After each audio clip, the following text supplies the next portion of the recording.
Ngomongin tentang era informasi dan juga sosial media zaman sekarang ini, kita tuh kayak nggak bisa lepas nggak sih dari yang namanya berantem. Jadi gini loh, kalau masalah berantem itu dari zaman jebot lah ya, kita tuh udah ada yang namanya berantem. Bener nggak? Contoh sederhana deh, misalkan kita ngungkapin opini atau teori kita atau pendapat kita nih di sosial media, di postingan loh. Kan ada pro dan juga ada yang kontra. Ya wajar gitu loh sebenarnya, wajar. Namanya beda pendapat ya sayang, itu namanya wajar. Wajar banget namanya manusia. Tapi jadi nggak wajar karena orang-orang yang berbeda pendapat itu satu sama lain tuh kayak ngerasa diserang.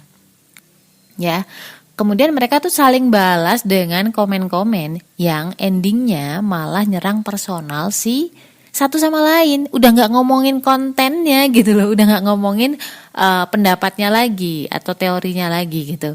Udah saling serang, lo nih dasar anjay, babai dan lain sebagainya gitu loh. Assalamualaikum warahmatullahi wabarakatuh. Hai, ini Ria, kamu lagi ada di podcast Self Healing, podcastmu yang sedang belajar berdamai dengan luka melalui psikologi Islam. Kalau untuk ngasih tahu pendapat orang lain sih sebenarnya sah aja ya, apalagi namanya ngasih nasihat. Sebenarnya di Islam tuh ada adabnya, bukan di muka umum. Ngasih nasihat lo ya, ngasih nasihat itu kan artinya lo tahu dan lo yakin bahwa lo lebih tahu dan juga lebih bijak.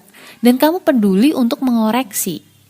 Peduli ya, bukan mempermalukan. Karena kadang-kadang kenapa Islam melarang kita memberi nasihat di depan umum, bahkan nasihat ya. Nasihat itu kan ibaratnya hal yang baik. Dan niatnya juga baik, tapi kalau disampaikan di depan umum pun yang diserang adalah harga diri orang tersebut. Makanya Islam menyuruh kita kalau ngasih tahu, ngasih nasihat itu di private message atau apa, bukan di komen, karena nanti palingan juga yang dikasih nasihat ada orang yang berterima kasih, tapi banyak juga orang yang merasa kayak dikalah-kalahin gitu loh. Ada. Orang kayak gitu tuh tetap ada cuy. Dan kalau misalkan udah ribut di sosmed, di komen gitu ya, yang seneng siapa sih sebenarnya? Ya yang punya konten. Kadang-kadang para konten kreator, jangan salah bu, bahwa si konten kreator kadang-kadang sengaja membuat sesuatu yang kontroversial, betul. Bahkan ada orang yang sengaja bikin konten judulnya salah satu huruf gitu. Biar apa coba? Biar dikomenin. Saking segitu miskinnya gitu. Sampai segitunya nyari uang sampai kayak gitu. Subhanallah ya. Tapi memang faktanya begitu. Kalau misalkan lo perhatiin ya.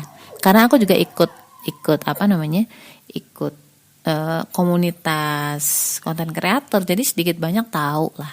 Selain konten kreator, ada juga yang diuntungkan yang lainnya. Siapa coba? Pemilik platform, Facebooknya, yang punya YouTube, yang punya Twitter, TikTok, Instagram dan juga sebagainya. Ya, kenapa? Jadi gini, mantan pegawainya Facebook bilang kalau Facebook tuh emang sengaja membiarkan adanya hate speech di apps mereka. Kenapa coba? Biar orang tuh betah di situ gitu loh. Instagram dan YouTube juga sama sih, TikTok sama gitu. Dengan dalih engagement atau interaksi gitu, mau yang komen, nge-like, nge-dislike. Bahkan nih ya, kalau di video YouTube kamu ketika ada orang nge-dislike videomu nih, itu tuh justru video kamu lebih growing gitu. Lebih muncul ke permukaan, lebih banyak yang nonton, bayangin coba. Kalau ada yang dislike, berarti ada yang kontra kan? Bener gak? Kalau ada yang kontra, berarti kontroversial. Kalau kontroversial, berarti akan semakin banyak orang yang bakal komen atau ribut di kolom komentar.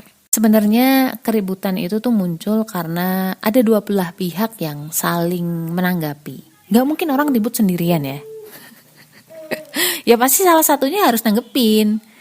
Ada bahkan yang sampai ke ranah polisi tahu. Gimana sih cara kita sebagai seorang muslim agar tidak kecebur gitu ke komen. Yang pertama kita harus tahu dulu nih, orang kalau komen atau orang kalau nge-dislike video lo, itu alasannya apa sih? Ada banyak guys, ternyata memang ada banyak. Yang pertama memang gak setuju dengan pendapat kita. Yang kedua, mereka gak nonton sampai akhir. Jadi di tengah-tengah atau bahkan di awal udah terlanjur ke trigger marah, otomatis langsung ngomen, dia nggak dengerin sampai akhir, jadi salah tafsir atau salah paham, itu ada yang kayak gitu. Terus yang ketiga, pengen diakui bahwa dia lebih tahu, pengen diakui dia lebih pinter, ya.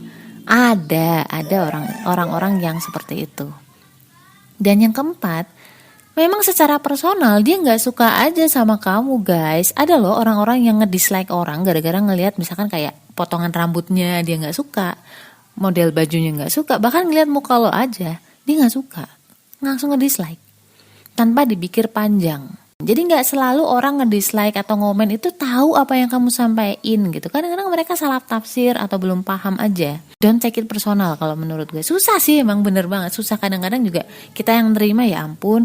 Niat kita kan baik ya, mau biar sama-sama belajar untuk semakin dekat dengan Allah, semakin paham tentang akhirat gitu kan. Biar kita sama-sama masuk ke surganya Allah lah bareng-bareng. Tapi malah tanggapan yang kita terima atau feedback yang kita terima itu berbanding terbalik dengan apa yang kita harapkan. Ya, ada orang yang menyikapinya dengan kepikiran ya, stres sendiri, itu ada. Ada juga yang memang tipe-tipe orang yang ketika mendapatkan feedback yang gak baik, adrenalinnya naik, terus dia pengen marah gitu, marah balik, pengen ngebales gitu. Ada yang kayak gitu. Jadi beda orang, beda kepribadian, juga beda cara dia menanggapi ya. Kayak misalkan anakku tuh ada dua. Yang satu kalau misalkan dia gak suka itu nangis. Dan yang satu anakku tuh marah. Jadi nanggepinnya dengan marah. Beda-beda orang. Karena kalau di dunia nyata masih lebih safe. Kenapa? Karena kalau di dunia maya orang itu merasa ya gak ngelihat orangnya langsung gitu. Jadi dia gak sungkan ketika ngomong kata-kata yang kasar, ya gak? Apalagi banyak akun, mereka punya akun untuk nge-hate, khusus untuk nge-hate orang, itu ada kayak gitu. Terus juga, serius, aku juga ketawa sih masalah kayak gitu. Sampai segitunya gitu. Jadi kalau gue harus ngomong tipsnya bagaimana gitu ya. Yang pertama, pencegahan dulu. Pencegahan itu artinya kita niatin dulu nih kalau misalkan mau nge-sosmed, mau nge-post sesuatu, itu ikhlas. Ikhlas itu kayak gak ada niatan lain kecuali memang mencari ridhonya Allah. Ketika kita fokus ke niat kita, itu kita gak akan mau loh ngabisin waktu untuk balas-balasan komen yang ujung-ujungnya cuman berantem. Yang ujung-ujungnya hanya akan saling serang rasa berharganya orang. Entah kita yang menyakiti orang lain, atau mereka yang menyakiti diri kita sehingga kita merasa gak berharga. Ya. Padahal harganya diri kita itu dari apa sih? Kan dari pandangan Allah.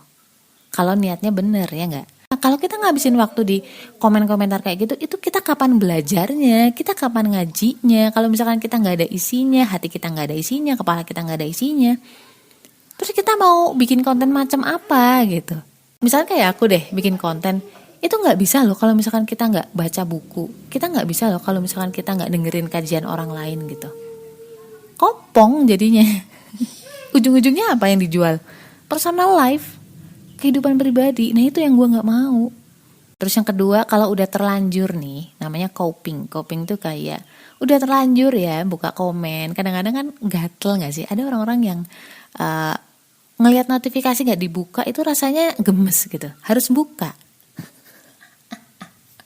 Serius, harus buka. Begitu dibuka komennya, ternyata gak semua komen-komen itu baik, gak semua komen-komen itu supportive. Murotal Al-Quran itu ada yang nge-dislike, ada yang nge-komen hate. Yang baik aja ya, itu ada yang nge-hate. Apalagi lah kita gitu. Otak kita itu cenderung lebih ketarik ke hal-hal yang negatif. Kalau misalkan cuman satu kali 2 kali kita nontonnya, itu mungkin masih baik-baik aja. Tapi lo bayangin kalau misalkan setiap hari yang kita baca, yang kita lihat, yang kita dengar adalah komen-komen hate, komen-komen merendahkan, itu ada efeknya secara tidak sadar loh. Serius. Makanya kan di zikir pagi dan juga zikir petang itu ada doa agar kita itu disehatkan penglihatan kita, pendengaran kita, ya. Karena apa? Itu tuh ngaruh dari apa yang kita lihat, apa yang kita dengar ke alam bawah sadar kita. Kalau dalam bahasa psikologi itu subconscious. Menyebabkan apa? Ada yang nambah depresi, ada yang nambah stres, ada yang ujuk-ujuk jadi sensitif, mudah marah. You know what? Menurut penelitian dari Canadian Institute of Mental Health, siswa yang terpapar sosmed 2 jam, minimal 2 jam sehari, itu memiliki tingkat depresi, tingkat kecemasan, tingkat untuk berpikir untuk bunuh diri itu lebih tinggi gitu. Oh, bayangin, kita tiap hari berapa jam coba di sosmed. Oke. Jadi untuk copingnya setelah prevention tadi, mencegah dengan niat ya, mencegah untuk buka-buka komen yang gak penting gitu dengan niat kita untuk ikhlas. Yang kedua adalah kalau udah terlanjur nih, gimana nih? A'udzubillahi minasyaitonirrajim. Karena itu cara paling simpel ketika adrenalin kita naik, dampak stres kita naik, berlindung kepada Allah agar gak kebawa hembusan-hembusan ketakutan dan stres yang dihembuskan oleh setan gitu. Itu. Dan tentu aja ya kayak gitu tuh harus dibarengi dengan sholat 5 waktu, zikir pagi, zikir petang. Itu udah otomatis, itu kan kewajiban ya gitu kan. Karena dari ibadah-ibadah gitu kita kayak di reframe lagi niat kita, kayak diingetin lagi bahwa hey come on, ya, setiap dari apa yang kita lakukan di dunia ini, bahkan komen-komen kita di sosmed itu ada hisabnya. Setiap huruf yang kita taruh di situ, lu pikir itu nggak ada yang nyatet? Ada, lu inget nggak? Lu inget kan yang malaikat Raqib dan juga malaikat Atid itu selalu membersamai kita? Lu tahu kan dan lu paham kan bahwa Allah tuh selalu ngawasin kita? Jangan kepancing untuk membalas komen yang ujung-ujungnya adalah berantem. Karena nanti kita akan ditanya, sebenarnya lu komen hal ini itu atas dasar apa? Apakah ini atas nafsu pribadi kamu karena lu marah secara pribadi, merasa direndahkan, atau ini atas nama mencari ridho Allah? Itu panjang hisabnya. Udah serahin aja semua ke Allah dan ingat hadis Rasul bahwa seorang muslim adalah orang yang kaum muslimin atau orang lain tuh selamat dari lisan dan tangannya. No physical abuse, no verbal abuse. Nggak ada tuh kalimat menyerang. Hasbiyallah wa ni'mal wakil, ni'mal maula wa ni'man nazir. Bukan cukup bagi kita Allah lah. Allah tahu kok niat kamu dan kamu udah berusaha untuk melakukan itu dengan cara yang baik. Jadi kalau kamu gatal mau balas komen, ya tinggal bilang aja jika engkau benar, semoga Allah memaafkanku. Dan jika ada kebenaran, berarti itu dari Allah. Udah gitu aja. Ya kadang-kadang kita punya niat baik tapi orang salah tafsir gitu. Itu udah ujian niat kita paling. Ya, ujian keikhlasan kita. So stay love and assalamualaikum warahmatullahi wabarakatuh.